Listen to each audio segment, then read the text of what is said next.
Iprinisenta ni Pangulong Ferdinand R. Marcos Jr. ang dalawang batas na titiyak na magiging kapaki-pakinabang ang mga proyekto ng pamahalaan gaya ng modernisasyon ng Philippine Institute of Volcanology and Seismology o PVOX para sa mas epektibong pagtugon sa kalamidad. Si Harley Balbuenas sa report. Hamon ko sa gabinete at mga pinuno ng ahensya, siguruhing matatapos ang mga proyekto ng ayon sa schedule at sa budget. Hindi na tayo papayag na may masyadong cost overrun, mayroong mga time extension, and no to non-performing projects. Ito ang hamon ni Pangulong Ferdinand R. Marcos Jr. sa gabinete at mga pinuno ng iba't ibang ahensya kasabay ng presentasyon sa Malacanang ng dalawang bagong batas na nakatuon sa ekonomiya at disaster risk reduction.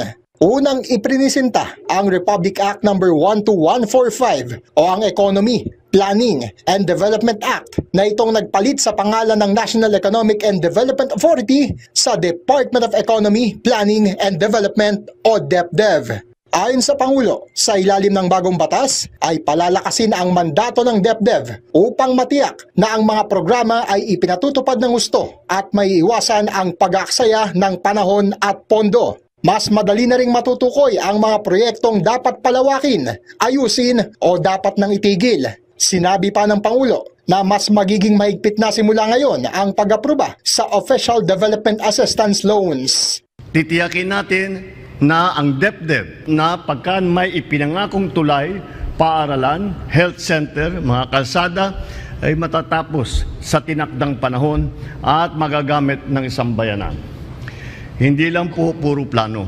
Dapat nakikita at nasusubaybayan natin ang progreso ng ating mga proyekto. Samantala, iprinisenta rin ang Republic Act No. 12180 o PVOX Modernization Act na mag-aangat sa kakayanan ng PVOX sa pagbabantay at pagtugon sa mga lindol, pagputok ng bulkan at tsunami. Sa ilalim ng batas ay nilikha rin ang 1.25 billion pesos na annual PVOX Modernization Fund na tataas pa sa 2 billion pesos sa ikalimang taon ng pagpapatupad. Magpapatayo ang PhilBox ng bagong laboratorio, centralized data center, learning hub. Palalawakin palalo natin ang monitoring network at pag-iigtingin din ang pagmamatyag sa mga aktibong bulkan sa buong bansa. Hinamon din ng Pangulo ang PVOX na panatilihin ang mataas na kalidad ng serbisyo, profesionalismo at pagmamahal sa bansa at sa kanilang mga kawani. Hinikayat din ito ang kabataan na palalimin pa ang kaalaman sa siyensya upang madagdagan ang mga volcanologists, scientists at eksperto ng bansa na maaaring magsilbi sa DOST o PVOX sa hinaharap.